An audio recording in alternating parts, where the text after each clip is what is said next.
Willkommen Welcome to this 212th edition of Europe Calling. I'd like to particularly wish a warm welcome to our today's guests, which I'm going to introduce you to. My name is Maximilian Fries. I'm the Managing Director of Europe Calling and the moderator tonight. Today is a very special webinar because nearly exactly 3 years ago, we had our first Europe Calling webinar as a no-profit organization, association. That was in January 2022. And back then we celebrated the adoption of the EU Digital Services Act. We called it the Basic Law for the Internet. Shoshana Zuboff and Alexandra Geese were already with us. And now 3 years later, 100 webinars later, we are going to talk about the same topic. And I'm really excited what we can say after 3 years coming full circle, coming back to this topic with which we started back then 3 years ago. But before we start, a few technical announcements. We're going to speak today in German and English, but so that everybody understands everything. We have two interpreters, and we have the interpretation function on the small globe in the control. So also again in English for everyone who hasn't found the interpretation function yet. Welcome to this webinar number 212 of Europe Calling. Today we will speak German and English in a rather funny mix probably. If you need English interpretation, please check out little globe in the control panel and choose English, or if you want to listen to German, you can of course also listen to German. So, und wieder zurück ins Deutsche. Now back to German. As always, with Europe Calling, you can ask questions and you can give a score to the questions of others. We're going to use Slido for this. You will see the link in the chat. This is the only way we can ask all the questions that are interesting for all of you with over 4,000 registrations. We put the questions into three thematic fields: tech, politics, and solutions. According to the topic, you can ask your questions so that they can then be answered. As always, Europe Calling is recorded. It will be then put on YouTube and as a podcast online. Please bear this in mind when you ask questions. This is all, and now we begin. We are going to hear 5 introductory statements from our guests, and then we have a lot of time for all of your questions. Let's start. We have changed a little bit the order. We are going to begin with Alexandra Geese, a digital expert and MEP for Alliance 90, the Greens, a co-negotiator for the EU Digital Services Act and Europe Calling board member. She is a member of the Committee for Industry, FAM, which means gender equality and the rights of women. And she is in the Single Market Committee. She sits exactly there where digital policies are made. She has been living in Italy for 22 years, is very European, thus. And a lot of questions can be put to her, but today the topic is digital.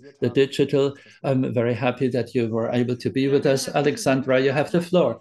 Thank you very much, dear Max, for this friendly introductory speech. I'd like to greet all who are here tonight. Max has already mentioned it. It's 3 years after the adoption of the Digital Services Acts, and we're meeting here again, and we have no good news, unfortunately. And tonight, I would like to quote Anne Applebaum,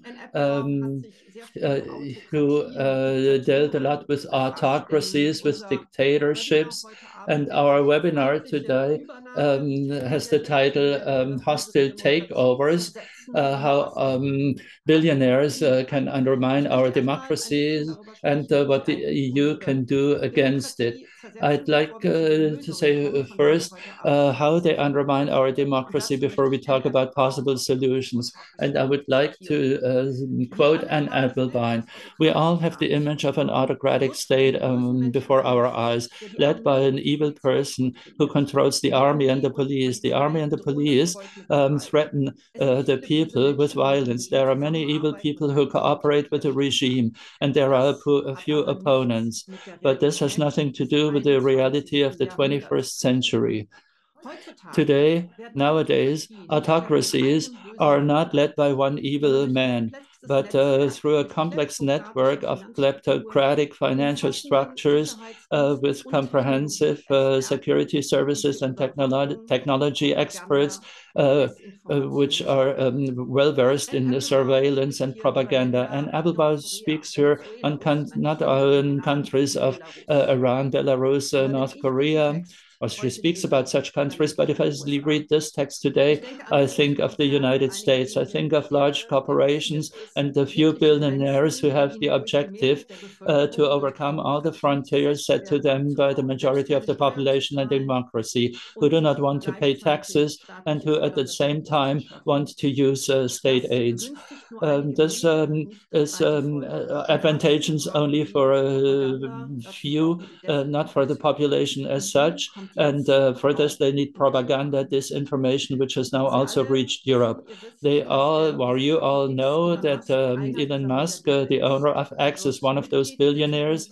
He will be a member of the coming US administration, and his companies are massively supported by state aid and will profit from deregulation. And he has contributed decisively to the election of Donald Trump.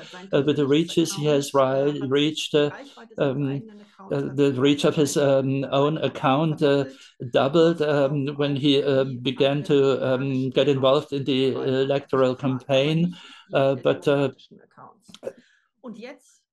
And now, lately, at least since last week, he is in an open attack against the European democracies with frontal attacks and lies on the British government chief, Keir Starmer.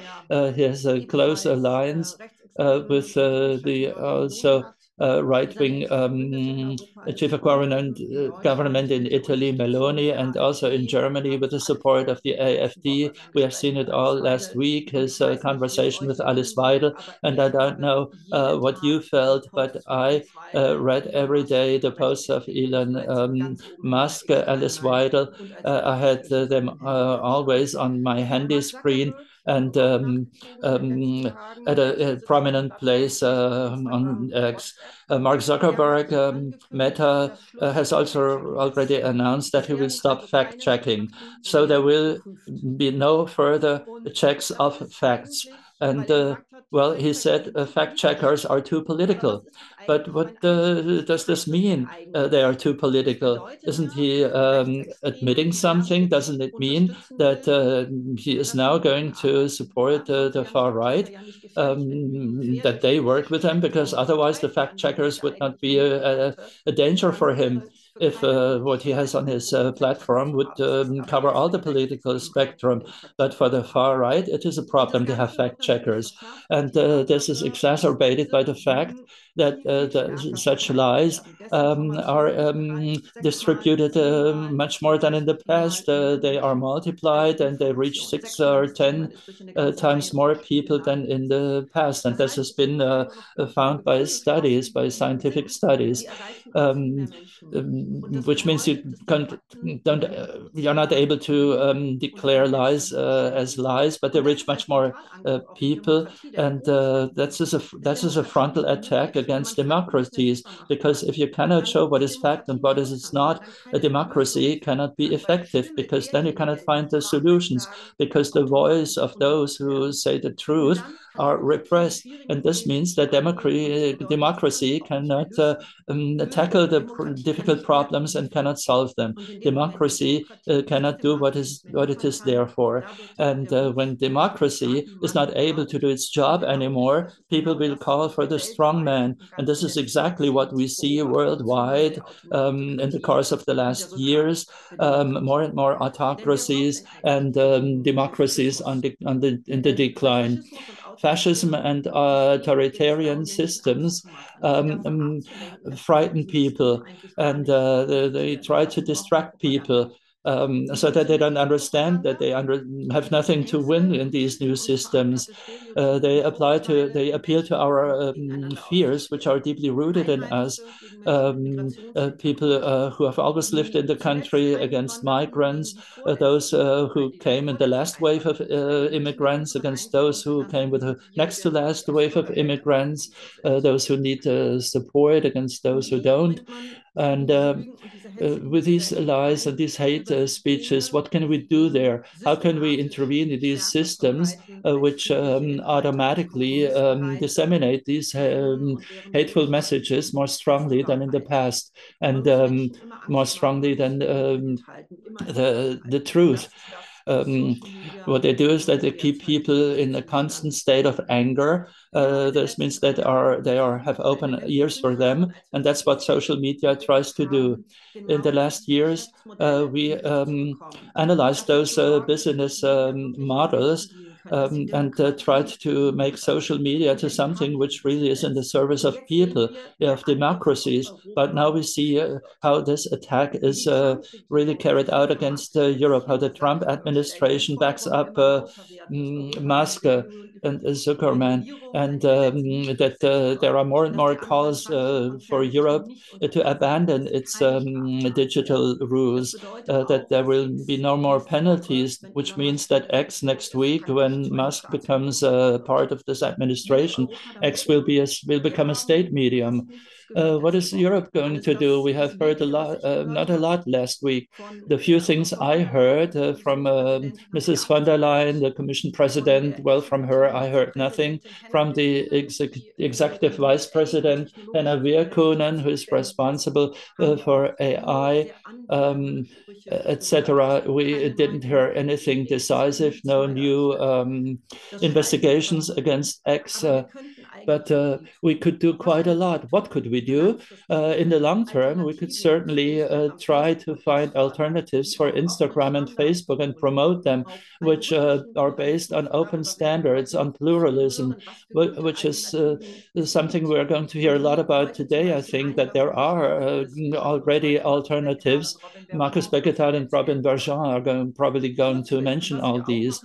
In the short term, what we should also do with the DSA as a long-term measure, we need urgently a grand investigation of the Commission in order to find out which mechanisms lead to disinformation being disseminated much faster than real information, truthful information.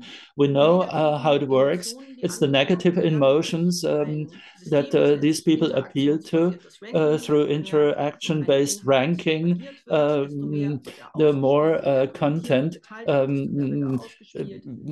makes people react, the more it is used, and these mechanisms could simply be banned. You would have to prove it, but unless you make this investigation, you cannot find the proof.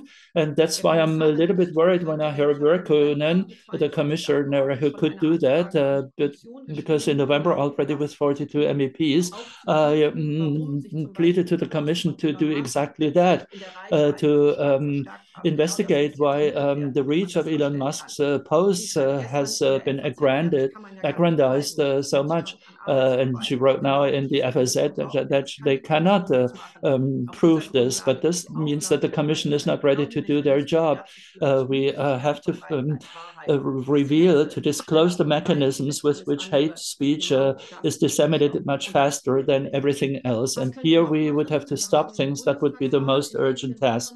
In a few weeks, we have the election of the German parliament in the biggest European country. Already a few weeks ago, we had the case that in Romania, an election had to be repeated because there was misbehavior of TikTok, because one candidate was preferred to all other candidates with a wrong label. We have to also now protect this German election, and an instant measure which the Commission could send out was to block all recommender systems with which posts from Alice Weidel in my X timeline arrive at the first place, even though I don't follow her.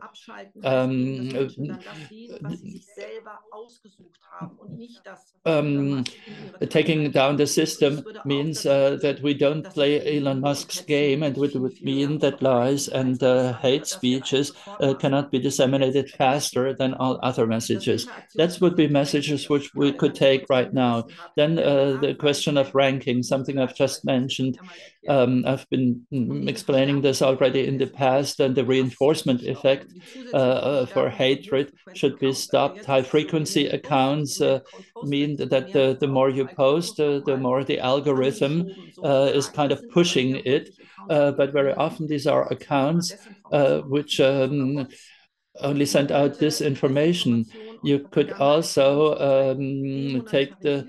could demonetize hate speech accounts and disinformation accounts, i.e., not admit advertisement for them anymore. Make also clear to companies that they have to look at where their announcements, their advertisement appear, because these people make a lot of money with these things. A few weeks ago, we heard that two-thirds of ad income is used for disinformation. This is a lot of money. You could also introduce circuit breakers as an instant message. You could thus destruct these chains. You would need moderators for illegal content.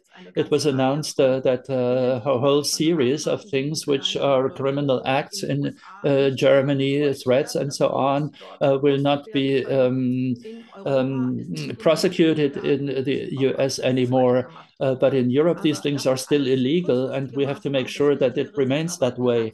But the more important measures are probably the long-term measures we need in Europe. For this, we need technological know-how, our own social networks, which are independent of the tech billionaires. In the long term, we need a whole digital infrastructure of our own, a cloud structure, our own chip production, together with other countries in the world who also want to become independent of the tech billionaires, and to have the political will to go this way and to use the DSA in the next years. We have to use it consequently. This is the only way for us to protect our democracy. Thank you very much. Thank you very much, Alexandra. That was a very good introduction. So, Shoshana, are you ready? Good. Shoshana Zuboff, Professor Shoshana Zuboff, will continue. Well, most of you will be familiar with her. 3 years ago, she joined a webinar, and she's the author of Surveillance Capitalism, the Age of Surveillance Capitalism. So one thing I thought was really exciting in the discussion and on the book, Silent Spring, Rachel Cast, looking at the environmental movement, and Karl Marx on capitalism, the effect it had. It's the same effect that your book had on the digital age that we live in this century. She is co-director International Research Fellowship, the renowned economist and author, as I said. She has many titles to accompany her, teaching at Harvard. And 3 years later, we're so happy, we're so excited to have you back here. Thank you so much. Is it my turn? It is. Yeah. Thank you, Alexandra. Thank you all for inviting me here today. I feel like this is such an important moment in all of our lives, in our society, in our civilization, in our field. Because on Monday, January 7th, a week ago, Meta's founder, CEO, and information oligarch, who maintains control of Meta's voting shares, Mr. Mark Zuckerberg, issued a declaration of war on the democratic rule of law. You may have heard this and that and the other thing, about what was the significance of January 7th, I'm saying it right here. It was a declaration of war on the democratic rule of law. Were he to succeed, his war would be the first fought in the name of information in our new information civilization. And it will likely have a grave consequence for our digital century, no matter which way it goes. And that, my friends, is why we're here today, because that's what we have to decide. Which way is it going to go? So let me start out by simply giving just a tiny little bit of the history's eye view of the moment that we're living in.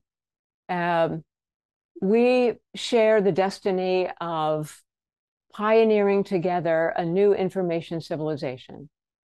And information civilization is a condition in which if anything is going to be visible on the atlas of the world, then those things, animate and inanimate, must be rendered as digital information and communicated through the medium of digital information.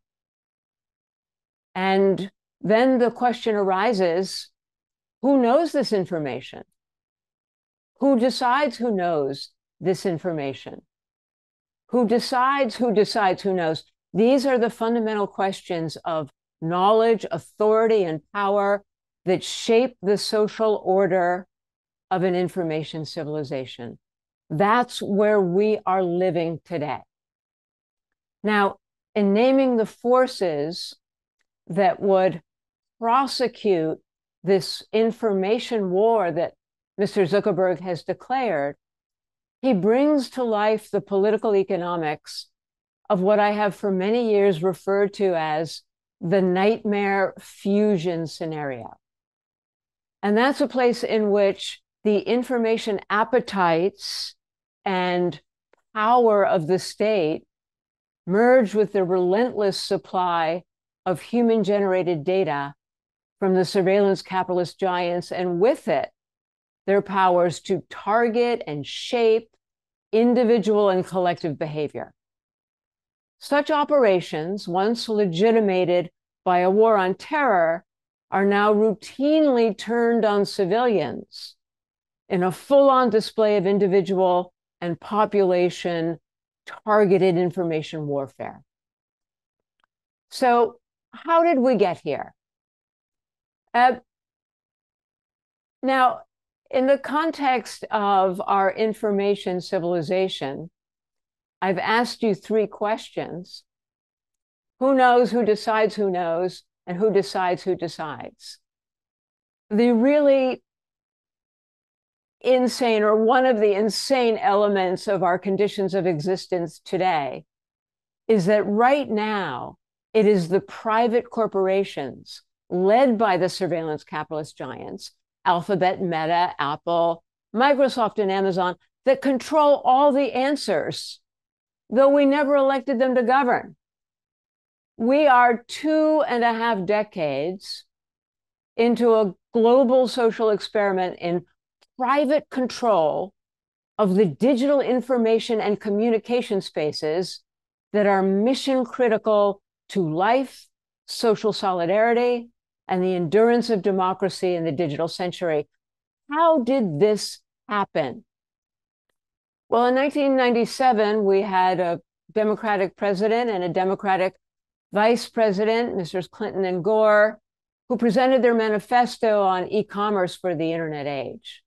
In the grip of free market ideology and the mythology of cyberspace, our democratic leaders ceded control and governance of the internet to the private sector. They gifted our information spaces to the private sector. The private sector must lead, they said. The government must get out of the way, they said. They promised no laws and promised to remove any existing laws that would inhibit the freedom of self-regulating companies. By the time it was clear to many that self-regulation would not work, that privacy laws would be essential, it was too late.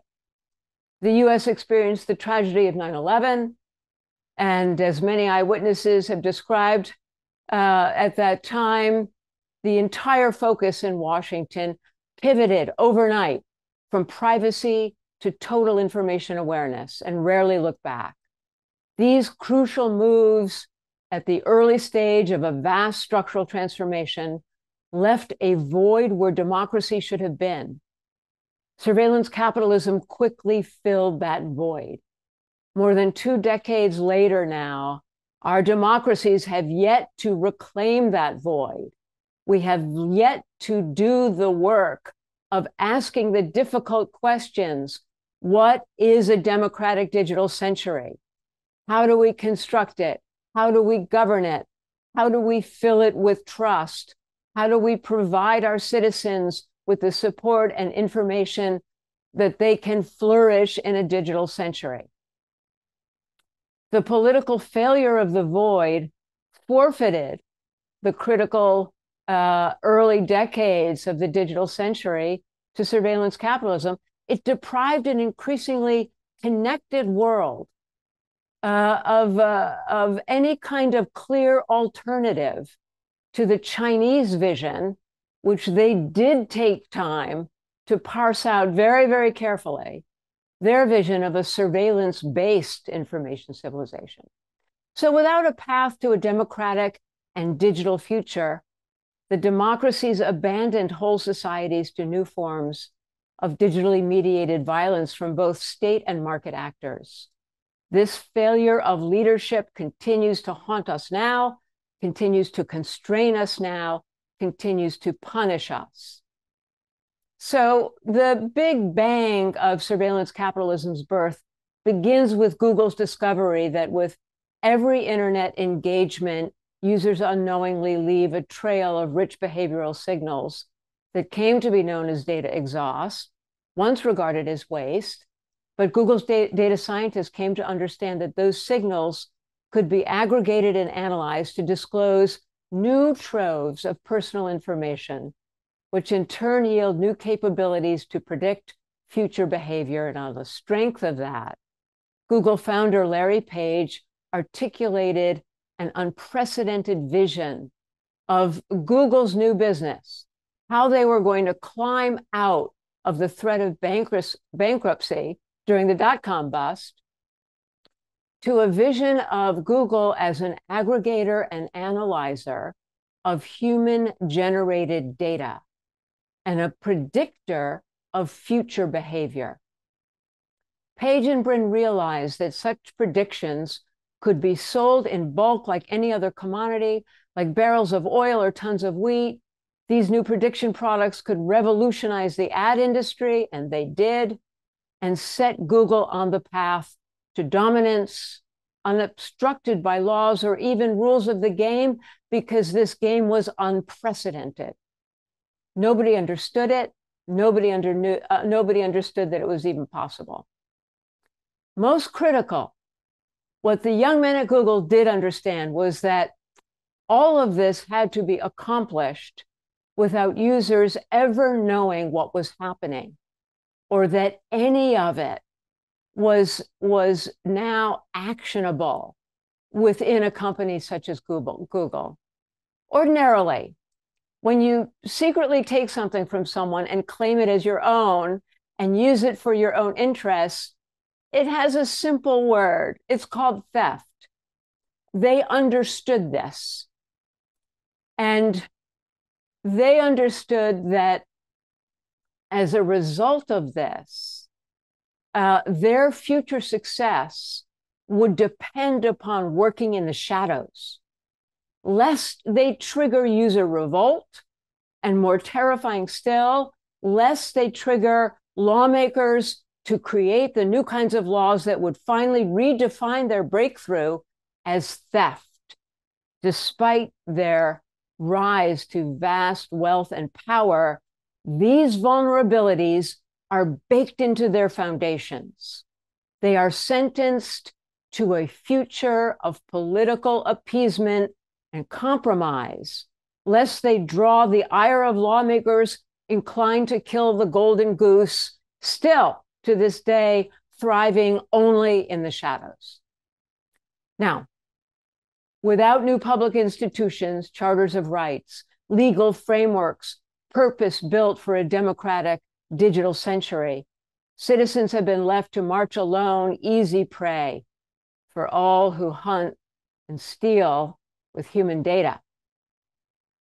The EU, more than any other political body, has made sure progress to change this situation, to begin to create the foundational rights and laws that not only members of the EU, citizens of the EU, but that all people on earth will need if we are to keep democracy alive in this century.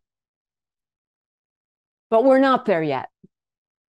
And of the many catastrophes associated with the privatization of knowledge that I've described, the most consequential is the incalculable opportunity cost to global society, because the people of the world cry out for knowledge to rescue the earth, heal bodies, build thriving communities, educate joyful children. In a democratic digital century, individuals would choose to share data. It wouldn't have to be stolen. We would choose to share our data for the sake of personal and public learning and improvement in every domain, while protected by fit-for-purpose rights, laws, and democratic institutions. Instead, we've stumbled into a future that none of us wants, our accidental dystopia. All right. I want to wrap up with just a couple of more thoughts to set us on our way, and then that I can come back to when we get into our period of questions and conversations. It's important to know now that surveillance capitalism and its ecosystems now constitute a sweeping political, economic, institutional order. It's migrated across sectors, across economies, all regions. The institutional order of surveillance capitalism is an oligopoly upon which really democratic as well as illiberal governments alike depend for population scale extraction of human-generated data.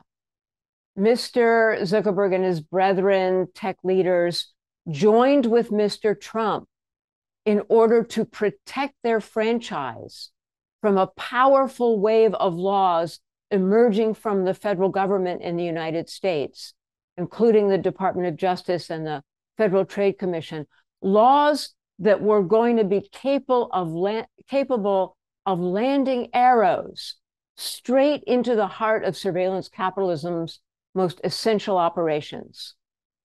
Once Trump was elected and the threat eliminated, Mr. Zuckerberg announced the second phase of their battle to defeat the rule of law. His video on January 7th defines the moment. Quote, "We're going to work with President Trump to push back on governments around the world that are going after American companies and pushing to censor more. Europe's sovereignty is challenged with a complaint against its laws that, quote, institutionalize censorship and make it, quote, difficult to build anything innovative there. The declaration extends to Latin American countries that dare to order tech companies to quietly take things down, and it extends to China for censoring applications from even working in their country. It's a global trend, Mr. Zuckerberg complains. His statement is yet another masterwork of gaslighting, mendacity, and disinformation. And may I just add that it is badly in need of fact-checking. An important function of his whole exercise is to hijack words and inject them with alternative meanings. For example, censorship now means obstruction of the right to lie. Innovation means the uninterrupted operations of surveillance capitalism's status quo. Global publics feel revulsion and anxiety over the rising tide of commercial surveillance that has redefined the internet as a surveillance prison with no bars, but no escape. And in nearly every survey for the last 2 decades, it's clear that few people want the digital future that Mr. Zuckerberg has on offer. I wanted to end with just sharing a tiny bit of data with you from some of these most recent, very important public surveys, and then turn it over to, is it Markus who's coming next? Is that right? Do we have time for that, Max? Or would you rather that I come back to this during questions? Let's do it in the Q&A. I think okay. So okay. Yeah, I will show you slides. All right. Thank you so much, Shoshana. This was amazing. Ich gehe wieder zurück ins Deutsche. And I'm going back to German now. What I find so important of all what you said about the beginnings, that you have the feeling that it just happened. But that's not true. It was political decisions which allowed to fill this vacuum through private companies. The data theft you mentioned was kind of legitimized. There was space opened up for them. And this leads me over to Markus Beckedahl, our next speaker, who for a long time has been a network political activist for such a long time that at the beginning I thought he was still in his old job because he's a network political activist and journalist in Berlin, founder of Netzpolitik.org, co-founder of Republica, and I've just checked. It was in 2007 when he began with. In 2007 we had the first iPhone, but already before, Markus Beckedahl wrote about network political issues. And if there is one person who knows where it's all come from, it's Markus Beckedahl. Therefore, I'm very happy that he can be with us today. Hello, thank you very much. Those are quite different questions than what you told me before the conference. I thought I was going to speak about the freedom of expression. Yes, you're supposed to speak about freedom of expression. That was just my way to lead over to you. Well, we're speaking a lot about freedom of expression, but our possibilities to express ourselves happen on privatized spaces which belong to private companies, where few people decide about the rules according to which we can communicate and inform ourselves, and they can change the rules at their will, as we have noticed in the next time. In general, freedom of expression means that the corridor of what can be said is displaced strategically by interested actors. It's no wonder that Meta currently will allow more racism and discrimination, because they think that the mainstream has moved. That was the explanation of Mark Zuckerberg, which shows that these strategies have already been successful. But this is only said because lies and disinformation, which promote your own opinion, become such an advantage. And those who have other ideas are combated and are driven out. And this is true for most of all women and people with less privileges. If we want to protect them, if they also shall have a right to express themselves in the public discourse, and if we want to put this through EU, it is called censorship, which is absurd. If currently Mark Zuckerberg says that he is doing things in favor of freedom of expression, then I wonder whether he means the women who early have been blocked on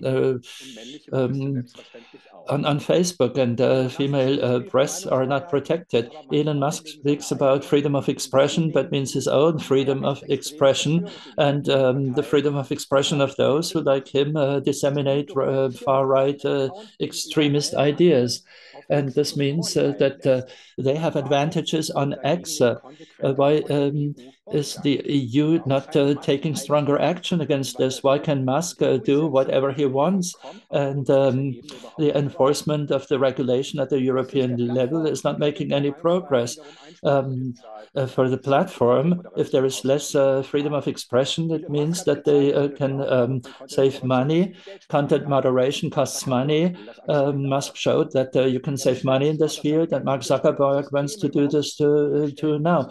He only says that those AI-based systems don't work sufficiently for finding hateful content and so on. But this is something we could have told him. He would need other systems, but they would cost money and would make less of a profit. So what do we have to do? What can we do? First of all, I see two strategic possibilities for civil society. First of all, we have to be watchful and put pressure on politicians. At the EU level, it is important that we don't hesitate and impose our rights towards these new aristocracy. We need better equipped regulation authorities. This is very important. We need regulation organs or bodies, and we have to finance them well. If they're underfinanced, then the civil society cannot take over all the work, which normally the regulatory authorities would have to do. But if you save money there, it means that the political will to enforce our wills is not very big. We need to do something against non-transparent tracking, which has already been mentioned by Shoshana Zuboff. And what is also very important, we have to think about alternatives, that today and tomorrow we have other options. In the individual markets already today, we have possibilities, we have trustful alternatives. As to messengers, for example, we can use other things. There is no excuse anymore to use WhatsApp because other possibilities are as reliable, and they don't mean that people like Mark Zuckerberg make profits with them. We have Fediverse, we have Mastodon, we have Pixel Feed currently, but what we need is a greater European effort so that public infrastructures are made available in order to promote these other systems, so that we can decide to use these other systems in the future. A better digital world is possible, but it needs some work. We have to really fight for it. Danke dir vielmals. Da war ich noch gar nicht fertig mit mitschreiben. Es ist total spannend. Thank you very much. I was not quite ready when it comes to the freedom of expression. I think many people would say that it's not the freedom of expression for others, but people like Musk, they mean their own freedom of expression. And I know a lot of people who are not on Twitter or X anymore because they cannot bring their expression to fruition. Now I will give the floor to Robin Berjon, independent technology expert and former vice president for data administration at the New York Times, formerly also deputy board president of the World Wide Web Forum. He's active in Brussels as a deputy director for the IPFS Foundation, but is here also as one of the initiator of the campaign Free Our Feeds, something which he is probably going to mention. discussion. Robin, it's nice that you're here. You have the floor. Thank you very much. Thank you for having me. So, I mean, it's fortuitous that Markus just mentioned infrastructure, because I think that's absolutely a key concern here. And in fact, I would like to focus a little bit on a mistake that I think we've all made in looking at these technology issues. I think the core mistake that we make, when we think of these systems that these billionaires provide, is to treat them more as consumer goods than as infrastructure. With consumer goods, of course, consumer safety matters. But that's most of it. It's mostly about safety. You don't worry about the power that toys or coffee makers or TVs or furniture might have over society. You can't control society with, sofas or Lego pieces. But it's very different with infrastructure. The power of infrastructure is huge. If you think of transportation, energy, sewage, etc., all have a large influence on our lives. And infrastructure power is therefore always something that should worry us. If the entirety of our roads, of our sewage systems, if our entire electrical grid were owned and operated by foreign and increasingly hostile companies, we wouldn't be debating what sovereignty means. I'd like to think that we'd be actually doing something about it right away. But I think this mistake comes from the fact that we're not noticing digital infrastructure quite so much, because it doesn't look like traditional infrastructure. It's not, a big road, a big dam, something that you can point at that's very obviously a traditional piece of infrastructure, but it still counts. And I think there are three factors that we need to consider to think of something as infrastructure or not. And whenever those three factors are fulfilled, we should be treating it as infrastructure, even if it's not our first intuition. And those three factors are, first, it has to be hard to build or hard to replace, because it's large, it has large scale, it has network effects. Second, it has to support a lot of very different users by many different people. And third, it has to create the risk that the infrastructure operator could control its users. And when you have these three factors, under that definition, networks and data centers are infrastructure, of course, but also search and social and browsers and operating systems and app stores and e-commerce marketplaces, advertising networks, et cetera, are all infrastructure. And all of it, pretty much all of it, apart from tiny islands of resistance right now, all of it is owned by billionaires and monopolies. And this means that they can decide, as has been said before, what's relevant for us to read, but also they can tax every transaction as a sovereign state would, and they can control who makes money and who doesn't. And in Europe, we've all been talking about tech sovereignty for years, but with actually little work on addressing specifically infrastructure power. I think the consumer goods framing is something that shapes solutions. If you have, bad foreign actors in consumer goods, like if you get, I don't know, bad toys or bad furniture, that kind of stuff, then there's a number of approaches that you can take to fix the problem, right? You can regulate the field, and of course you should. You can finance local innovation to come up with local products that compete in the consumer space with those. And you can do things like encouraging open source alternatives to those products if they're bad products and you want to have like open alternatives locally. Those work great when you're dealing with consumer good problems. But for infrastructure, things are different. Regulation is still very important, of course, but we have to think about it in a somewhat different way. If you have, for instance, imagine a world in which you had only one newspaper or very close to only one newspaper. In the same way that we have just one search engine and close to just one social network, you wouldn't just regulate the speech of that one newspaper. You would also try to encourage greater media pluralism, right? You need to do both. In the same way, if a billionaire owned all the roads around us, it wouldn't make sense to put money into innovating new roads.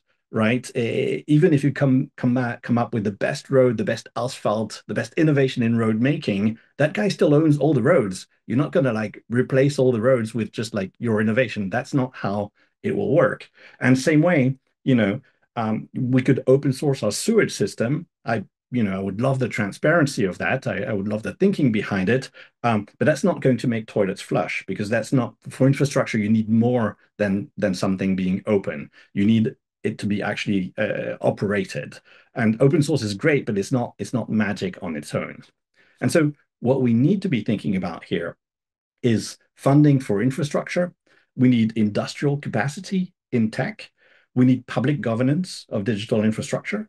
Of course, we need regulation, but we need to be thinking of the regulation we have and potential new regulation in terms that are tailored for infrastructure. So, for instance, like the DMA, with the upcoming review, I would hope that it would add interoperability requirements for social media, because that is absolutely something that should be core to our thinking about how social media works, right? But we can also start to think about other things in terms of regulating all these digital systems as utilities. But in the meantime, I'm involved in two projects that are actually relevant to this, and that I would like to invite you to consider as well. One is the Eurostack, which advocates for a comprehensive view of digital infrastructure, so as to help the European digital independence. We had a big event in last September. Alexandra was there. The project released a pitch that gives an outline of what a European digital stack would look like. And that is an important potential foundation to support pluralistic social media, so that we have good, reliable infrastructure for that. This is seeing a lot of interest from industry, but also support from the Commission and member states. The other project that also actually released a few hours ago, as you mentioned, Max, is Free Our Feeds. Free Our Feeds is raising funds to set up independent social media infrastructure with the same kind of pluralism that you would expect in media, and with democratic governance to back it. Shoshana here is one of the signatories, Alexandra as well. So it's great. It's basically a gap of the Free Our Feeds project, impromptu as it was, and other signatories include Mark Ruffalo and a few other luminaries. It's already generating a lot of public and media interest, and I think I would really encourage you to take a look at it. Essentially, what Free Our Feeds is working on is to build first a foundation that can host these systems, but then very importantly to create our own social media infrastructure that can serve as countervailing power to existing social media infrastructure, and then to have a fund to innovate in that space. I think we can really push that to support algorithmic pluralism and to drive forward new innovation, but more importantly, democratic power in social media infrastructure. And I think those projects are great. I'm of course very biased about them, but there's one thing that I can't help notice in both cases, is that in both projects we are private citizens doing private research and raising private money to support public infrastructure. And so that leaves me with a question, which is, where is the state? How is it that we've ended up with private citizens having to do these things for public infrastructure?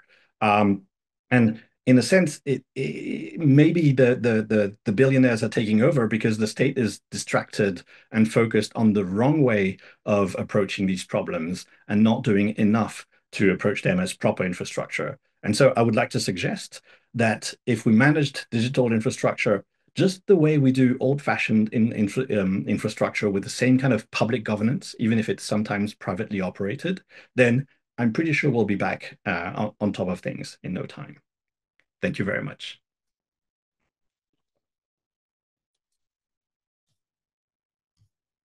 Vielen Dank, Robin. Thank you very much, Robin. I have said when you were talking about water supplies, I had to smile because if you're in the know about British politics, you know that the system is completely privatized, and Thames water from the Thames uh, um, let's the water unpurified with excrements and all arrive at the beaches. And this is a good example because you can imagine very plastically in this case what happens if you privatize such important infrastructures. But well, it's not very appetizing, but I think it's late enough for all of us to have already eaten. So I thought I could mention this example. Now, Jakob Hanke-Vela, a journalist, I think since 12 days ago, he has been the leader of the Brussels office of the German newspaper Handelsblatt, formerly author of a Politico Brussels Playbook. For all who don't know the playbook, I say, well, this is the kind of thing which when you work in Brussels and get up in the morning, you receive at time for a coffee in your inbox. That was the playbook in which everything is written. All the facts, all the allegations, all gossip, the gossip that is important for anybody involved in the European Union in Brussels. And the playbook is worth having a look at. And that's why I'm happy that Max is with us, because I was going to ask him, what is the EU doing at the moment? How do they react to all these events we have been mentioning here? Well, I have to say that's only facts in our Political Brussels playbook. And if it's allegations, then it's allegations by politicals. But we really try to stick to the facts. But back to your original question, or more important question, what is the EU doing? Well, the EU does a lot. How effective it is, what it does, well, that is another question. If you measure the EU against its own yardstick, well, 3 years ago we had the DSA, the Digital Services Act, which should regulate the platforms, and you consider what has been achieved so far, you have to say not much. They didn't reach their own goal. They have achieved one thing as to TikTok Lite. They had a rewards function, as it was called, and people had additional incentives through that to watch certain videos, and the Commission imposed it not to be imposed in the EU and to be taken back in Italy and Spain, where it had already been introduced. But well, all in all, disinformation on X, now on Meta, which will increase a lot since the U-turn of Zuckerberg, who says now we're not interested in facts anymore. Well, as to all this, the EU seems very impotent and has not done a lot. There are investigations going on. I would like to describe a little bit more in detail, but all these investigations have not led to any results so far. And if we look into the future, I think we have to be pessimistic. It's not going to be much better. And that's for two reasons, which I'm going to expose to you. But let me first talk about what has been done so far. There were investigations on TikTok, Meta, Facebook, Instagram, X, and AliExpress, and now also to Temu. These are the Chinese platforms on which you can buy products, and which are not transparent at all, which are misleading for the users. Their algorithms are unclear, and they are also covered by the DSA. As to X, the investigation began with the idea to look at what I find the most important thing, manipulation of users. The basic question was, what does X do to stop disinformation, wrong information, illegal content? And if you say illegal, when you have to be careful to avoid censorship, illegal not according to the EU definition, because there is no common EU definition. Definitions are made in the individual member states. In Germany, anti-Semitic content is illegal. In other countries, they are legal. That differs from EU country to EU country. And these contents have to be deleted if the platform is asked to delete it. But often they don't do it fast enough, or they don't do it at all. Or in certain cases, some do it, others don't. And then three further things were controlled or checked by the EU, but which are more of a procedural nature. They're not really tackling the big problems we think of when we talk about X.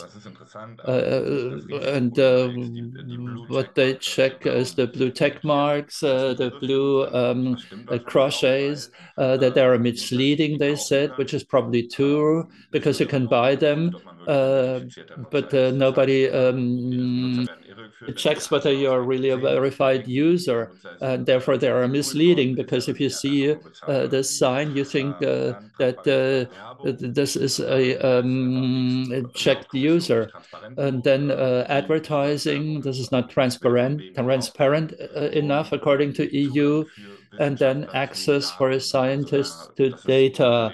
According to the DSA, platforms, large platforms, have to grant access to their platforms for scientists, and the EU says they don't do that enough.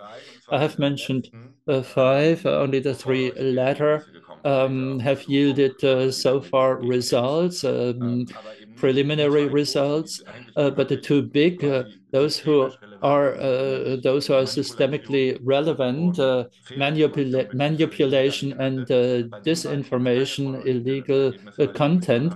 As to these two topics, there are no preliminary results because the Commission has not managed so far to have a clear case against X, and that shows where the problem is, I believe. They concentrate on the smaller things, on the blue check mark, but even if X, which so far they have not done, but if, as the three blue checkmark, transparency in advertisement and access for scientists to data, if in these three fields they did exactly what is demanded of them, the problem would not be solved. We still would have wrong information, false information, and nothing would be done against illegal contents.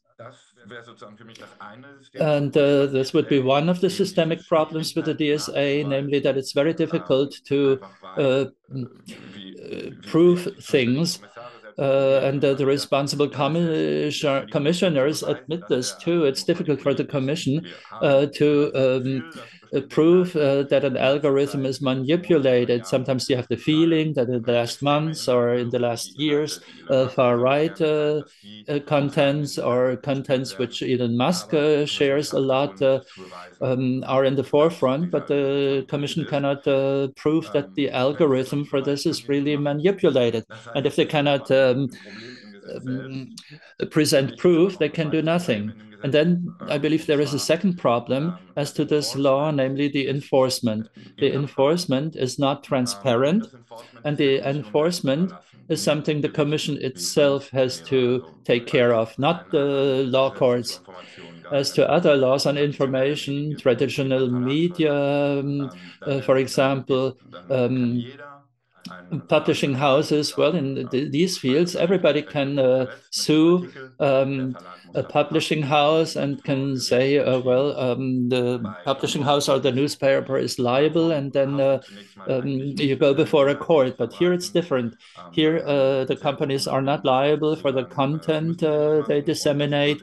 Thanks to the good lobbying they carried out, they achieved that only if they have not taken enough action against illegal contents, they are liable. But this has to be proven by the Commission first. And this means that these rules are not waterproof. It's just impossible to say as from which point the Commission would intervene. They say, well, if it's repeated, if there are repetitions, and so on and so forth. But basically, they're not liable for the dissemination of illegal content. This is the first problem. The second problem is that the enforcement is the task of the commission, not of law courts. And this opens the door to political deals. And this is why I'm not optimistic. I don't think that in the future the enforcement will be better, because now we're all waiting for the trade war with Donald Trump. And when it comes to this trade war, well, there is something with which Shoshana Zuboff has already requested publicly. But I think we will have a lot of problems also with Elon Musk because of this trade war Donald Trump has already announced. And they will use it as a means of pressure for the EU to convince it not to carry out their laws, not to and the Commission, well, will think of all the exports from the EU into the US and will react accordingly. And this is the problem for me. I think for me that they can say, okay, in this case, we're not going to impose a fine on X. And this is a problem with this law. If there was a real regulation, there would be deadlines, as in antitrust laws and similar things. Normally, if you start an investigation after 6 months, you need you need a decision. But here it's open end. The Commission can say without ever admitting that there was a political deal because of the threat of punitive tariffs. That, well, they're investigating things, but things can drag on. And in reality, the investigation can have been terminated already, and only for political reasons there are no fees against X. This is possible. I mean, 6% of global sales would be the fee normally. And if the Commission wants, they can just keep on and on carrying out the investigation. The Commission is really free in implementing these provisions. So the door is open to political manipulation. And there will be, and there can be foul deals. There is a possibility of foul deals, one has to say. And this shows that the legislator still doesn't take the regulation of platforms seriously enough. I think we would need an independent body which implements all this, or the law courts, or we say, okay, platforms are liable to damages for their contents. They made a lot of money. The DSA is one of the laws which was the target of lots of lobbying, and they said that they shouldn't be dealt with like publishing houses because they're only worldwide marketplace. But now Elon Musk takes actively sides with certain political parties. We know that there is a political line. And the other argument of these platforms was always that it is impossible for us to filter everything. But we know that they can this. Markus gave us a good example. All women breasts can be filtered out if we want that. Is it censorship? Well, yes, it's censorship, but it shows where the priorities are for us. Women are censored. Far right contents or racism is not filtered, but we could filter it if we wanted. And content moderation could also achieve quite a lot. But the EU is not demanding this, does not want to demand this.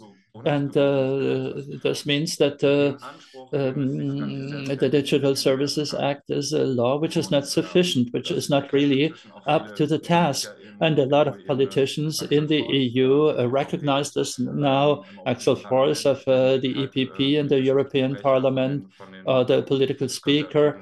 Well, the political speaker of the Conservatives says we should not delude ourselves. We need new laws. The DSA is not sufficient, does not bring what we expected. And I think the future will be very different, and that X becomes a platform the way it promised at the beginning, with real freedom of speech, real freedom of expression, pluralism.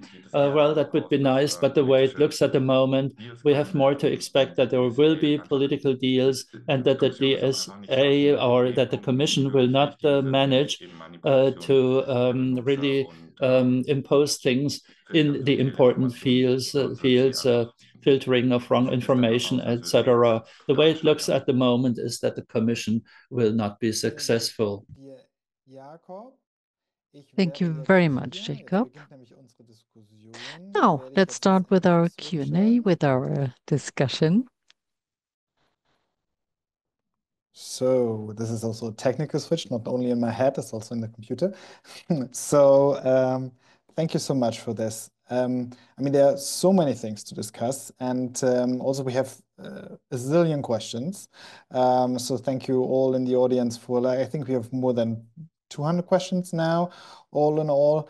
But I want, actually, before we start to go into the individual questions, want to bring the circle back from Jakob to Alexandra, because, you know, Alexandra, you co-negotiated, you negotiated the Digital Services Act. So everything that Jakob said probably rings very close to your heart. So you've been in the room, as they say, literally, negotiating it. So do you share his analysis that basically the DSA has failed and we need something else?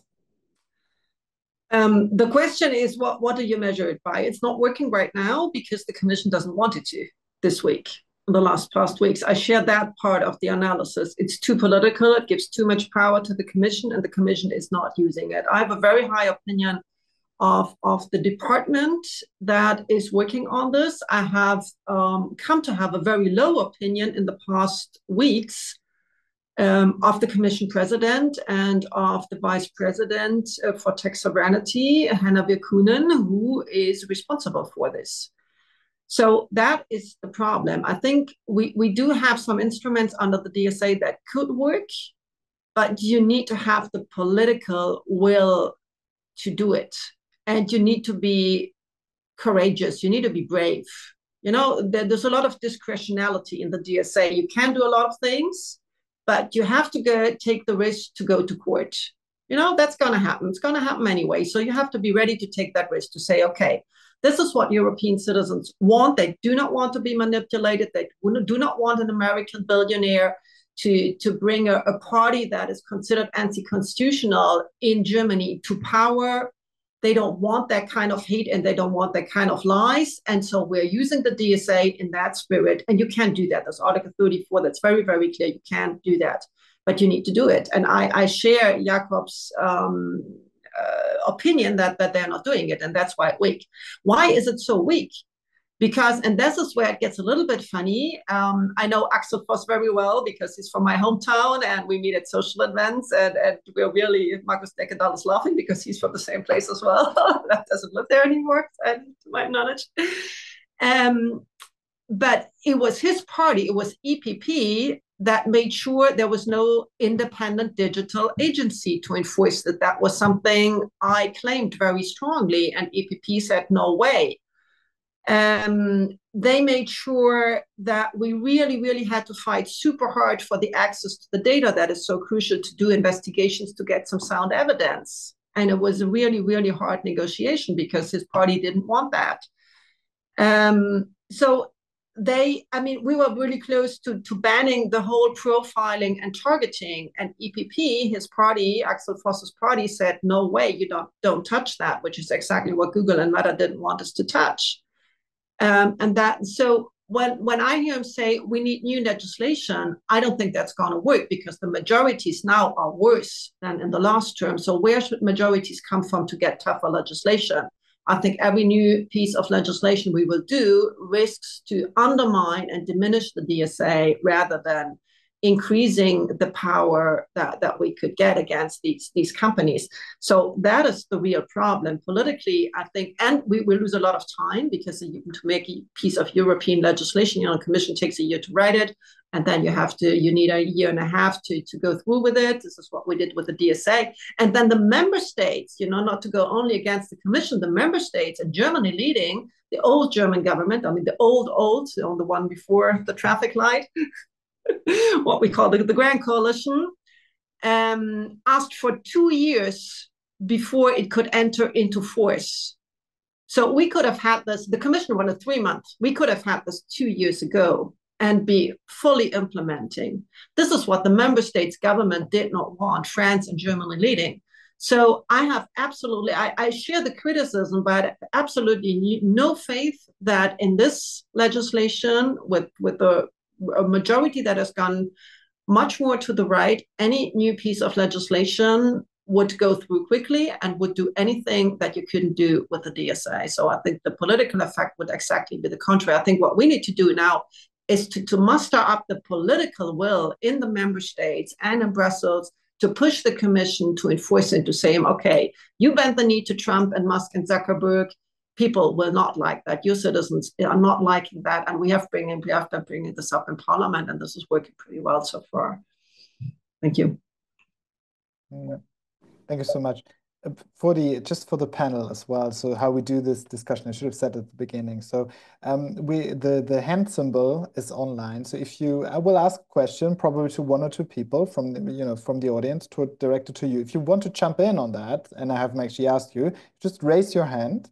So for this, for example, if you want to say something on that, just raise your hand, your digital hand, and I will just pick you up and let you speak on this. So when we carry on with the questions now, this is the way we do this, because we can't always do like a full round for every questions. We will be here until eternity. So I think when I look at the DSA and enforcement and things, Berjon today, the vice president, said in her statement as well that she has 150 people for enforcement. I think, how many tens of thousands of people are working at the digital platforms? Also, just, the imbalance in between the people who are supposed to enforce it and the people that are actually running the platforms. It's staggering. I think it also, then when we discuss the next EU budget, there's definitely also a call for that. But generally as well, I think, this is one of the big weaknesses of the European Union anyway, and we look at environmental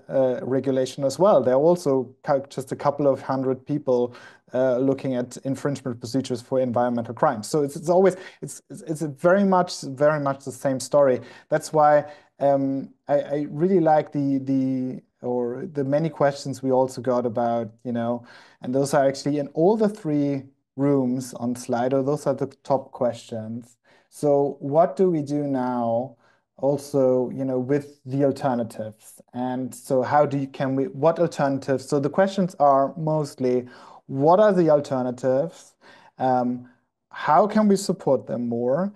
And crucially, what do we actually do with the kind of, to use the far right term, kind of the legacy platform? So what to do with X and the Meta platform? So do we stay or should we go? So we'll give that to the whole floor now. So maybe start with Markus here as well, because you and Robin, you both spoke about the alternative. So you mentioned a few, and then maybe can you tell us a bit more and how exactly you think there should be more support, and maybe dig down on the questions: should we leave or should we go? Like leaving X for Blue Sky, Fediverse, for example. Oh, can I speak English or? Yes, if you like. Na, Deutsch rede ich natürlich lieber. Dann mach Deutsch. Okay.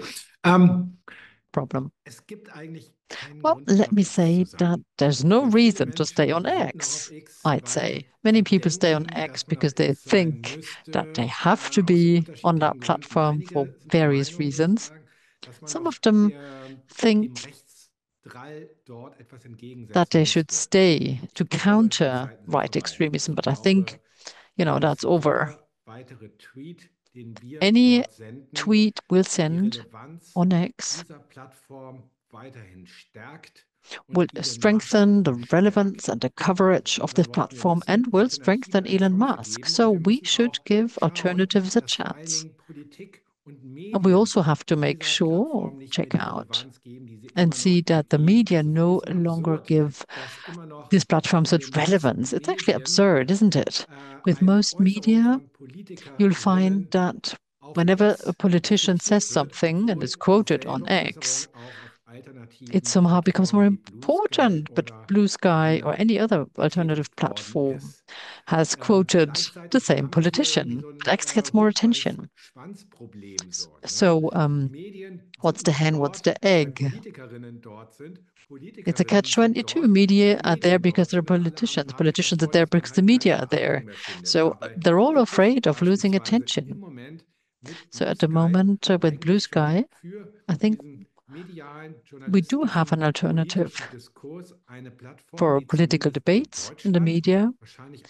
And in Germany, let me say, perhaps already in the United States, is just as reliable and sound as X. So my timeline with Blue Sky is actually better. It has improved compared to X in recent years.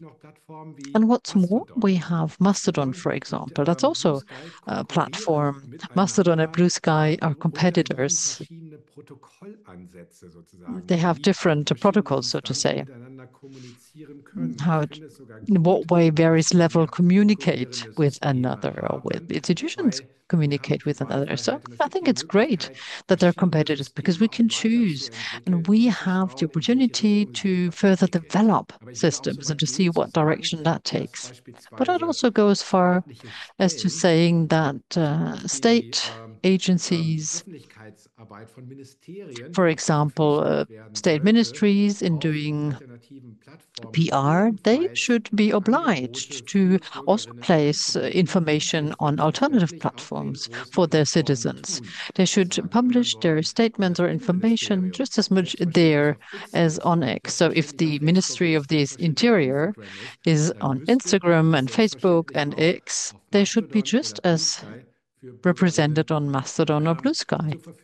Citizens should find the same information and quotes and offers, because those alternatives are only as good as, what they're fed. We all want, we're a peer group and we want to stay in that group. It's a comfort zone. We stay there on our platform because many others are there and we kind of got used to it. The critical mass should act. And in Blue Sky, I think they've managed to do that. So there's no reason to stay on the former platform, I believe. Thank you, Markus. Robin, your hand is up, and after Robin, I will give the floor to Shoshana to maybe show the few slides, or I will show her slides, Shoshana, after that. Yeah. Oh, sorry. Yes. Very quickly, I mean, I largely agree with what Markus just said. Like, I left Twitter, I left Facebook. I no longer have any account there. I used to have a pretty large Twitter account. But the thing is, you just can't counter the algorithm. You can try to stay there, but there's nothing you can do that will change what will get seen. Like overnight when Musk took over, like a couple of weeks after Musk took over, I went from any of my tweets having high engagement to having almost nothing. So like if they decide you're invisible, you will stay invisible. There's no point in staying there. And it's true that we have great alternatives. And I would go one step further. I think the thing we need to do on top of switching to alternatives is also to relearn freedom. We need to change our habits. The way we've been using these platforms for many years is basically, if there's something we don't like, we can't do anything about it. We just have to beg and complain, and hope that someone might throw us a crumb of change. And then if that doesn't work, we have to beg regulators to do something. But as has been noted, they only have so much, so many people working on this and so much budget.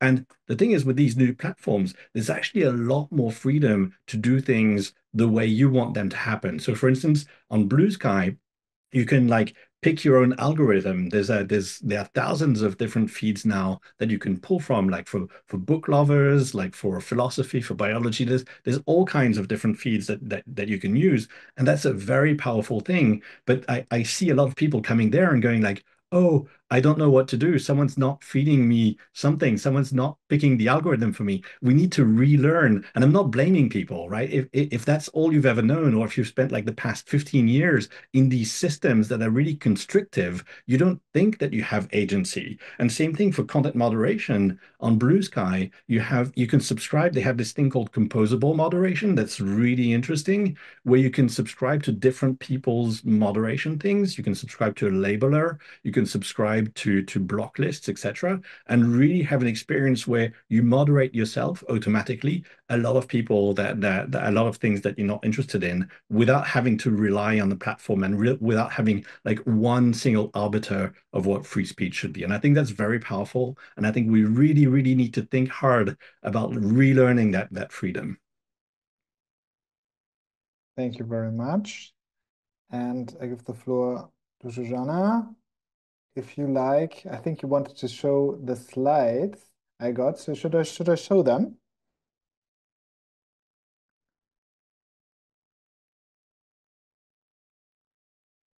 We can't hear you. I think you're still muted. There we go. There I am. Sorry. Yes, so let me just set up these slides a little bit before. Before. Or not. Sorry. Okay, I will say. Right, let's go. So here's what I want to say.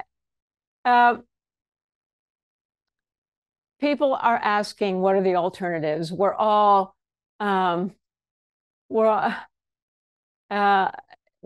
to be, I think I can speak certainly for myself. I'm pretty sure for Alexandra, and from what I've heard, probably for Markus, Jakob, and Robin as well. You know, we go to bed at night thinking, what are the alternatives? And we wake up in the morning thinking, what are the alternatives? Like, this is a prison. We've got to break out. We've got to find the breakout methodologies, pathways, not just for us, but for everybody.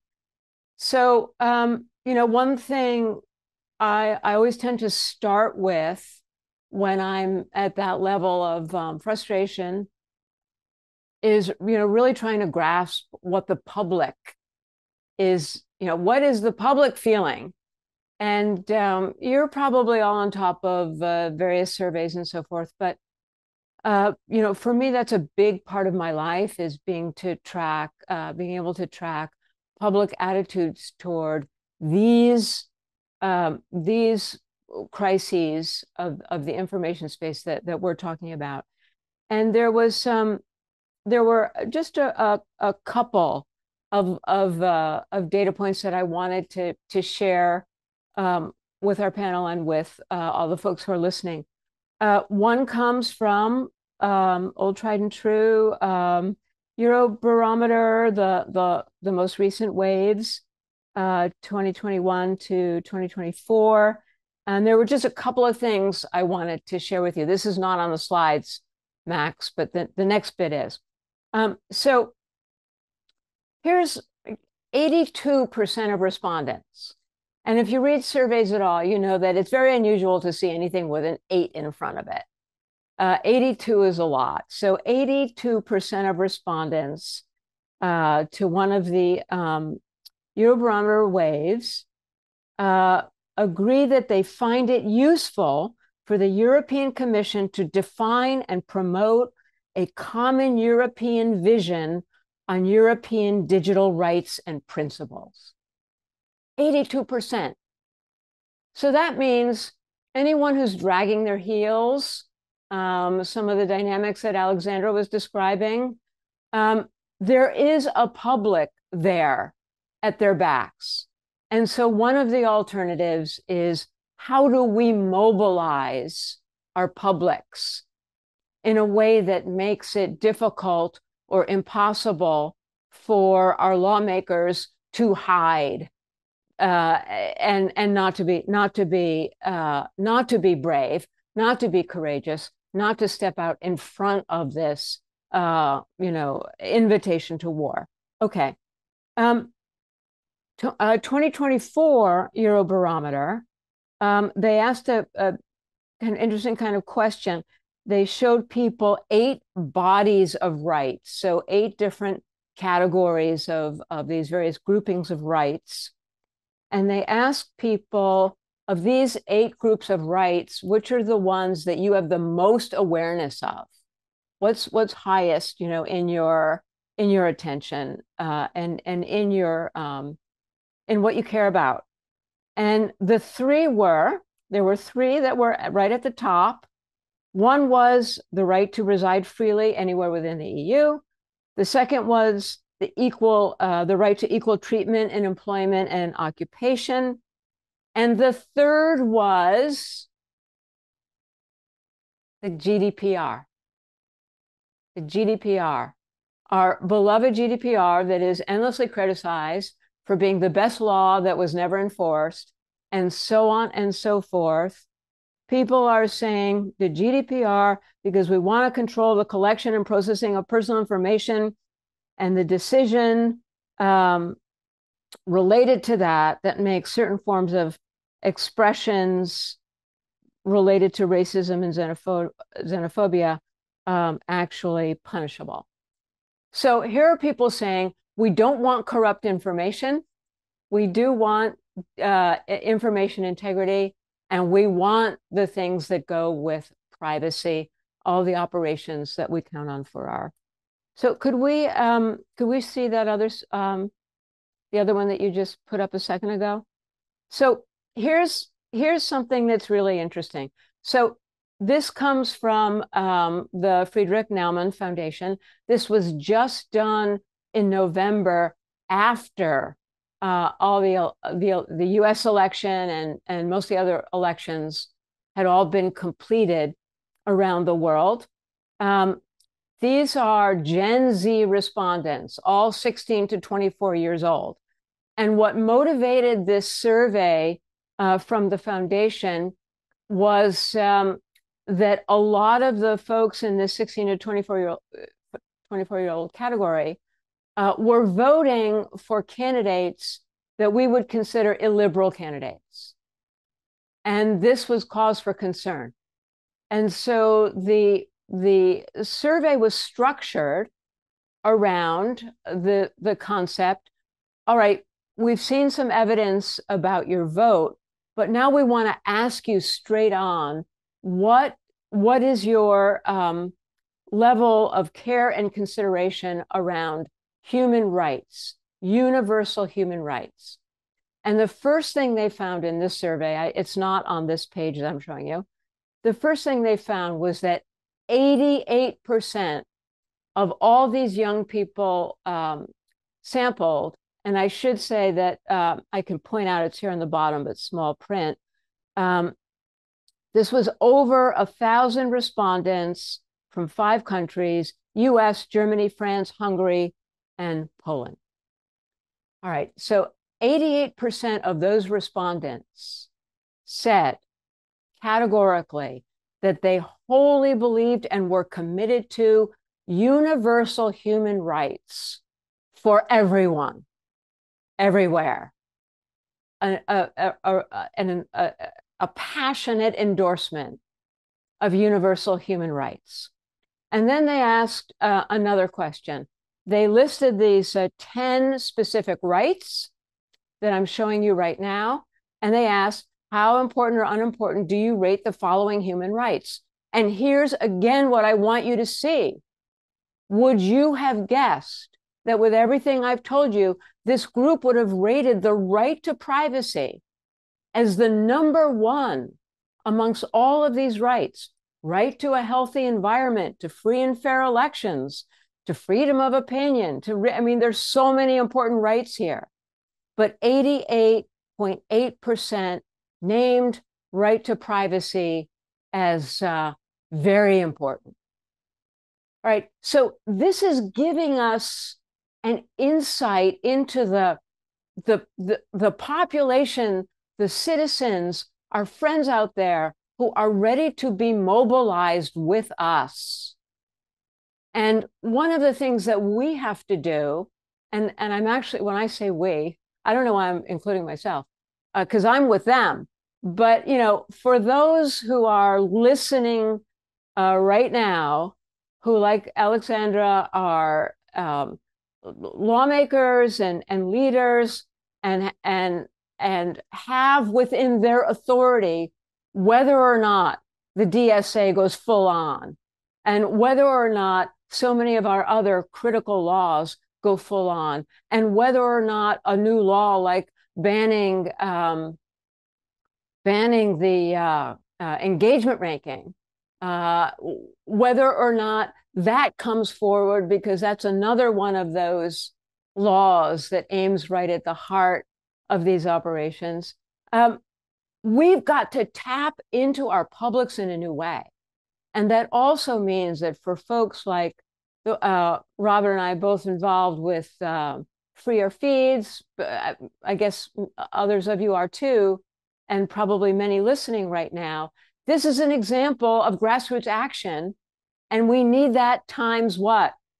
Times 1,000, times 10,000, right? Grassroots action right now is absolutely essential. And we've got the grassroots to do it. Now, if you are a genuine business leader and you are listening to this and seeing these data, the normal reaction of a genuine business leader is to say, whoa, this is a golden opportunity.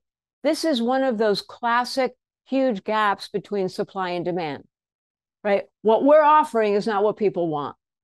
So this is a huge commercial opportunity to actually put together, construct, create what it is that people want.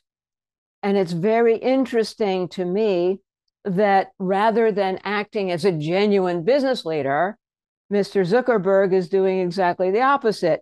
He prefers to crush all those who reject his dystopic future.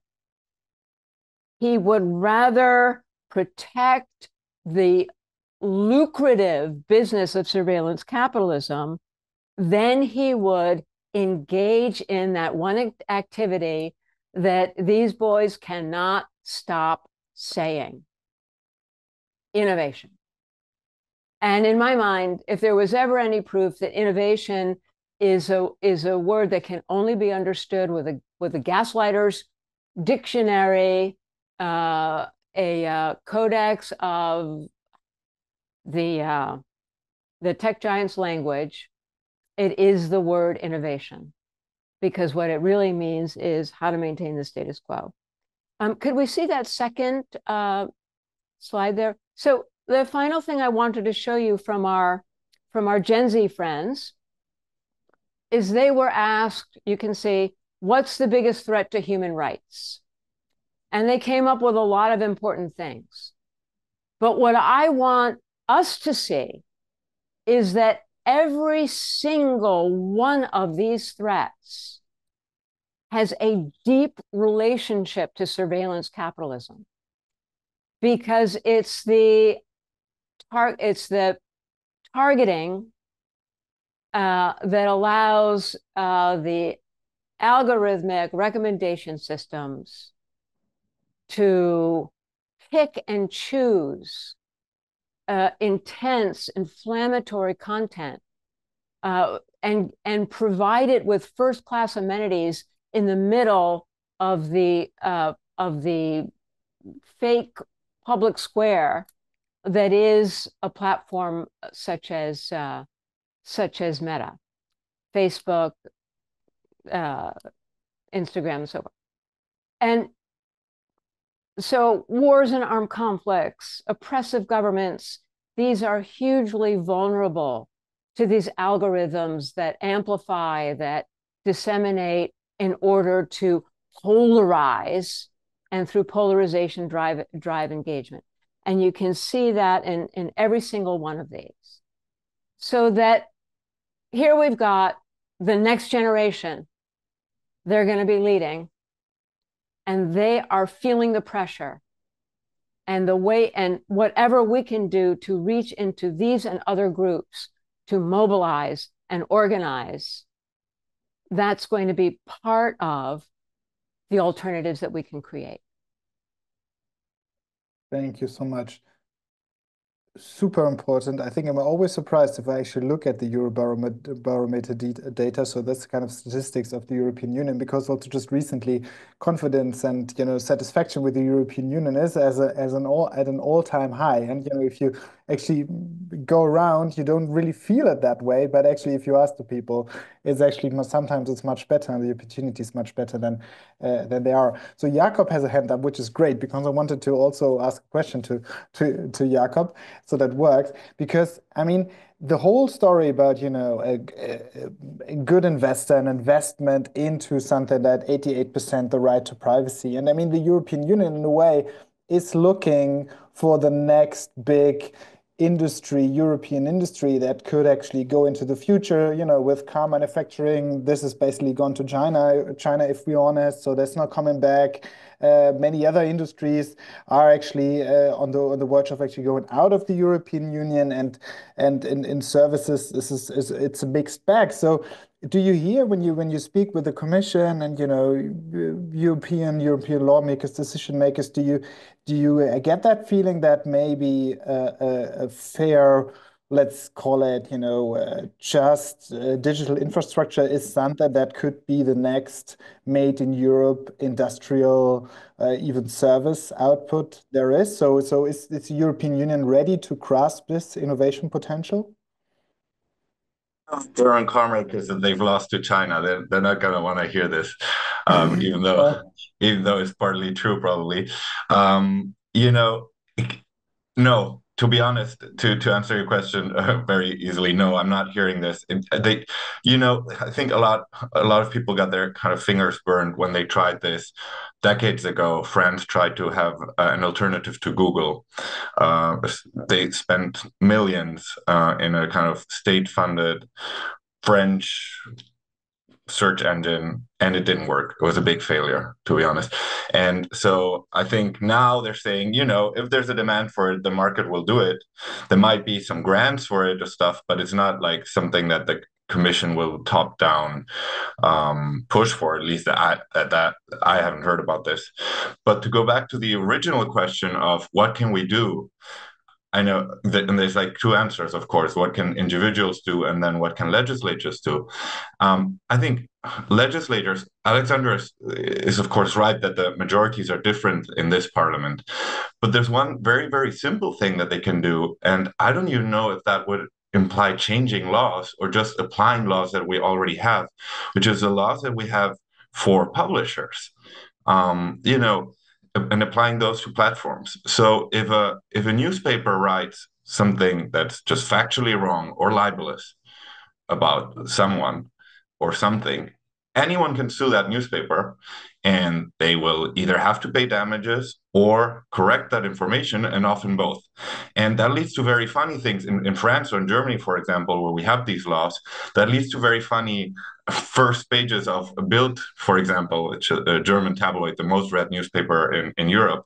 Bild very often, like from time to time at least, has to publish on their first page in huge letters what we wrote the last time was wrong, and actually this person is not a racist, or whatever they wrote that was wrong, they have to correct. And a judge can decide that it has to be disseminated to as many people as saw the original fake information. If we applied that law to platforms and said whatever bot XYZ that was amplified billions of times by Elon Musk's algorithm, that bot, what they wrote was wrong, factually wrong, or libelous, or both. Now X has to send a correction to just as many users. That would go a very long way. And we don't need new laws for that. We just need to apply the laws that we have.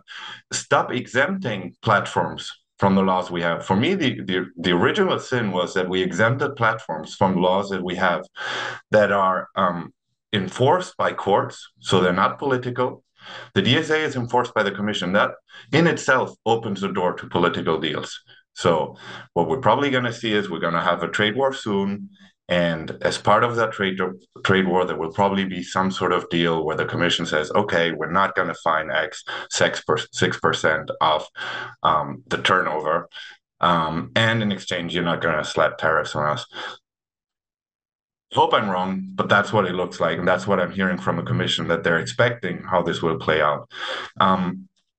So if we remove that from the Commission, from political enforcement, which opens the door to these kinds of deals, and just give it back to the courts and say, this is something serious, and therefore it should be enforced by courts, I think that would go a very long way.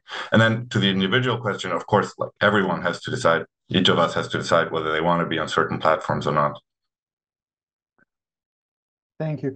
This is actually something that the question about, seeing or classifying digital platforms as actually publishers. This is something that has come up a lot also in the questions by the audience. I'm not reading the individual names because a lot of it is connected, so it's quite difficult to pick a single question as I normally do. So this is a theme that is going through. So a lot of people asking that and come up with the idea also, because I think Elon Musk for a couple of weeks back was basically every day saying that X is the new media space. This is where media happens, and posting all kind of stuff, proving that basically X is the new media platform, and legacy media, that's over now, and this is now on X. So probably, for the Commission, it's probably hard to find this evidence, but I think there's plenty of evidence where actually the owner of the platform says this. So yeah, so interesting. I'm looking forward to hear what our lawmaker says to that. But Shoshana has a hand up first. Okay, I wasn't sure if I did or not. Oh, there it is. I just wanted to say that I thought what you said is so interesting, and the idea that if it was important, the market would take care of it. It just literally boggles my mind that anyone who's even adjacent to anything here, or who just like read a comic book, could think that that is a reasonable standard. The problem is that we have an economic juggernaut. Surveillance capitalism is in your car and in your television set and in your child's doll, and literally is the interface between everything that every single one of us does all the time in order to participate in society in any way. That's a fact. So, but I loved, Jakob, the notion of, people bought this crazy mythology of cyberspace and the ideology that somehow like laws don't get applied in cyberspace. And that was literally the con of the millennium, because this vast entity I've described to you that is the mediator of every action actually is a thief. It's based on theft. It's based on taking things from people that that taking is designed to evade their awareness, and then to be buried in a way that they can never know about, and then to be used for the advancement of the entity that took it in the first place. This is theft. And so I'm arguing that we have a fairly simple solution to opening up the market. If we do one thing and we change our language and our understanding of surveillance capitalism, and we finally call it theft, and we say, you want to do social media, you want to do search, do it, but without the theft. There's no more theft. And that changes everything. And then there are, a million people lined up around the city blocks waiting for their opportunity to enter these markets. because we have not yet created any of the institutional requirements that will make this century safe for democracy. All that work is still to be done. So, yes. Yes, do you hear me out there, EU Commission? Alexandra, thank you, Shoshana. Alexandra, maybe on that point, in terms of publishers and media, but then also I want to give you, because we have 8 minutes to go to the end, also one of the top questions in when it comes to politics, unfortunately given without a name, but still an important one. It says in German, can Germany also act without Europe to protect the federal elections? So there are federal elections in Germany in 6 weeks' time. So is there a way that Germany can act to protect elections without the European Union? Mm-hmm. Okay, I start with the publishers' issues and with the liability that Jakob brought up, and that comes up very often. I'm not sure. I think there are three issues here. One is that social media is a place where just normal people express their opinion and not necessarily professional trained journalists. And in our democracies and our free countries, you are free to lie. To lie as a private person is not a crime unless it's libel. So you're accusing somebody of having done something or said something that it didn't do. That's illegal. And the border between a lie and an opinion for a private person is often not very, very clear. Somebody who doesn't have the responsibility to do their research. So saying that they should have liability for, I don't know how many billions of pieces of content, maybe Robin can chip in here. It's not easy. So, and I think there is a difference between social media where normal people write and if without the amplification, if it's not amplified, and media where professional journalists write.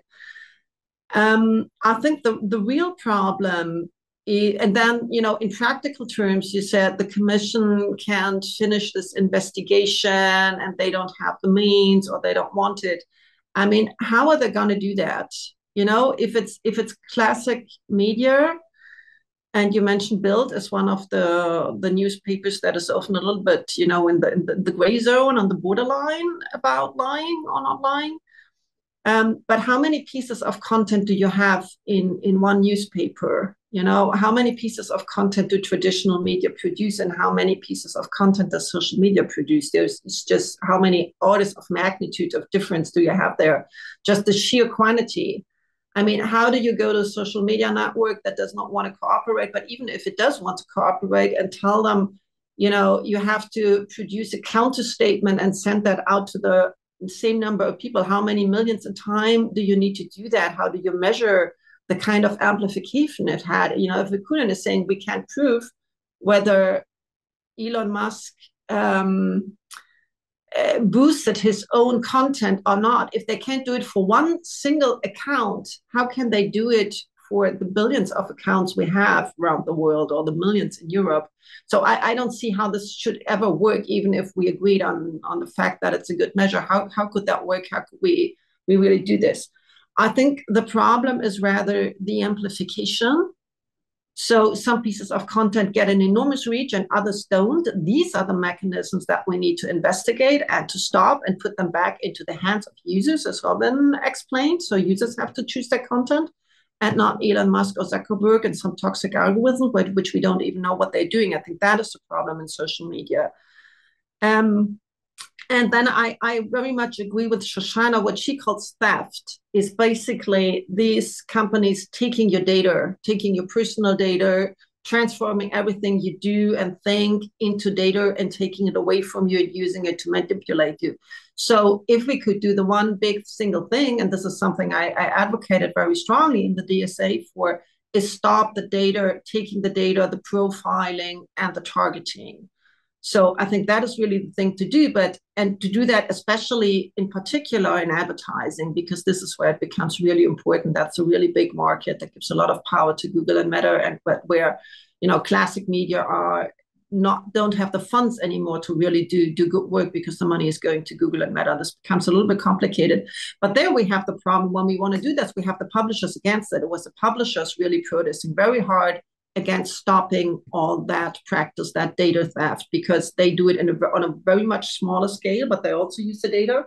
So they didn't want us to do it to Google and Meta, even if we created an exception for them. So this is really where we would want to go. And I think those are the more important steps before we start speaking about liability. I wouldn't be completely against. I mean, if there's a way to do it practically, okay, but I think it's really not the big problem. It's not the first step.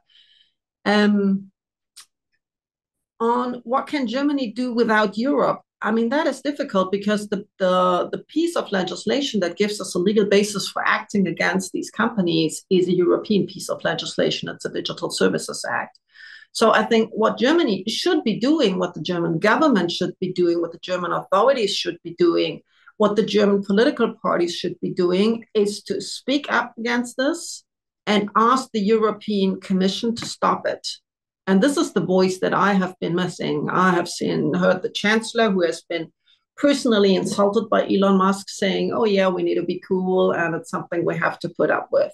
So I think in legal terms, it's very difficult for Germany to act. In practical terms, because there's no legal basis in Germany, in practical terms as well, because what can you do against X?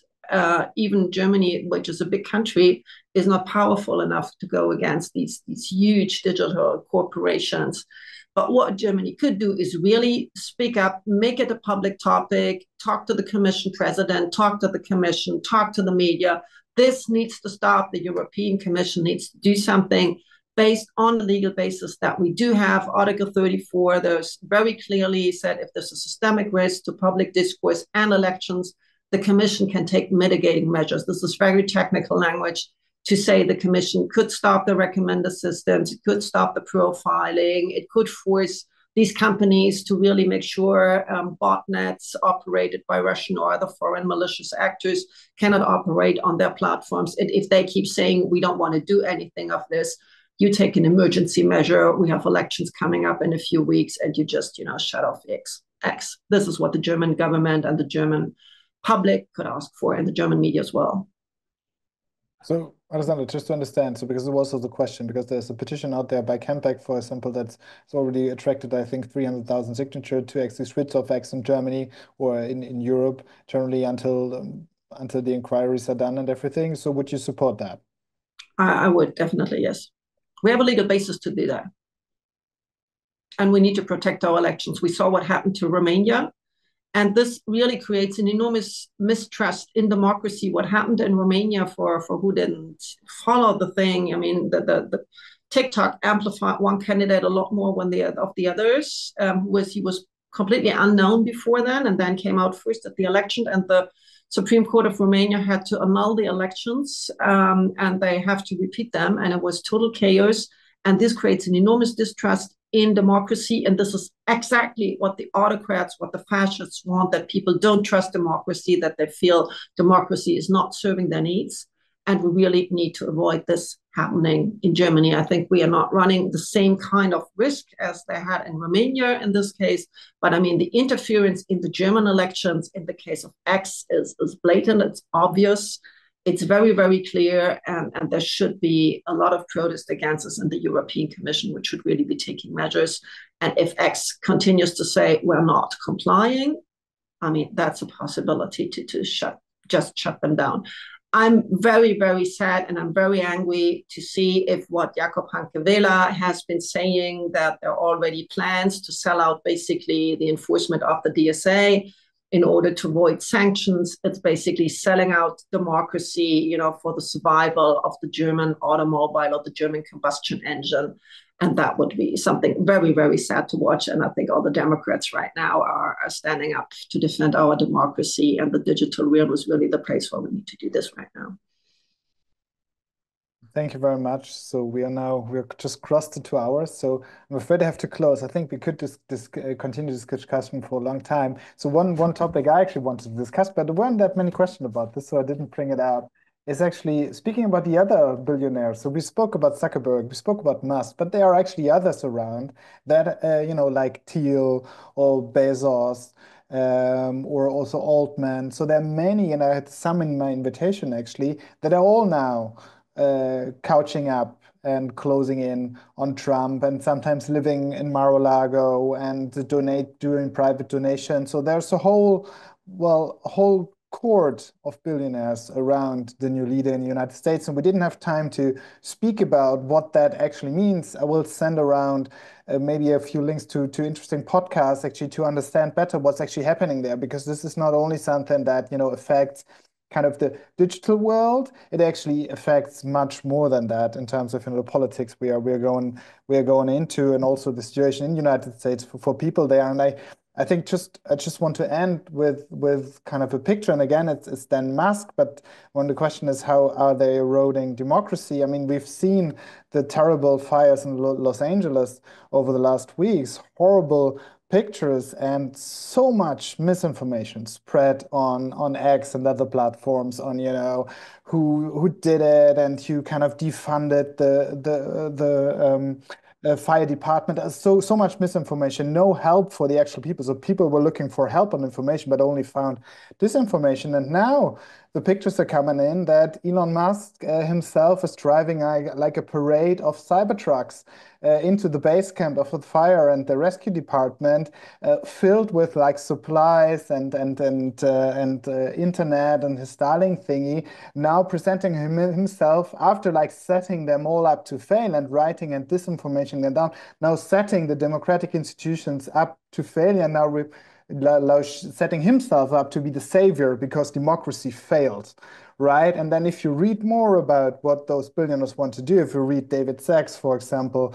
and Peter Thiel, what kind of societies they imagine to live in and who is in control, and that actually very much fits together. So we were on when we discussed all the digital questions, like where are we getting at, but we actually didn't speak much about where they want us to go. So I think we should do another webinar on that, because I think only touched on that. But I will send a couple of things and links around, because I think it's always important to remember where this is actually going. This is not going into, this is not about democracy. This is about building something else where people like Musk and Zuckerberg are in charge and not the people anymore in democracy. And I think this is what this is about. And we learned a lot about the mechanisms, how it's getting there. And I think in the United States, we do see now the first signs of, how that is supposed to go. And Shoshana, is that the new hand actually? Wanna have the last word, but only for a minute, because I have to be mindful of our interpreters. But I would give you the last word for a minute. I want to climb on your words Okay, good. as the last word, because it is so important that everybody understands that this is a death match of institutional orders. Surveillance capitalism has developed over at least 4 stages of its institutional growth. And its most recent stage, of which we've seen many sightings, is its interest in systemic domination. In other words, it's going for the governance of governance. And in order to achieve that, it is working out the varieties of ways that it can desocialize society so that there is only confusion and chaos and no real contest.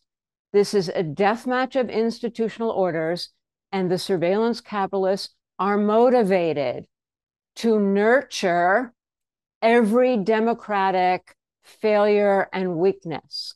And I just want to end on this note, which is that you may not think so, but they are afraid of democracy.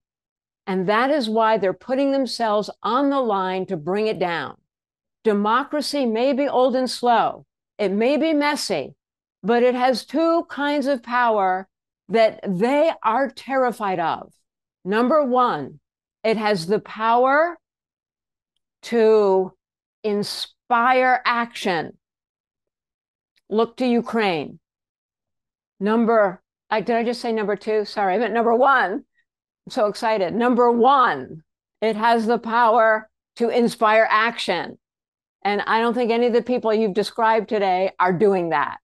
Number two, it has the power to make and enforce the rule of law. And that is their enemy.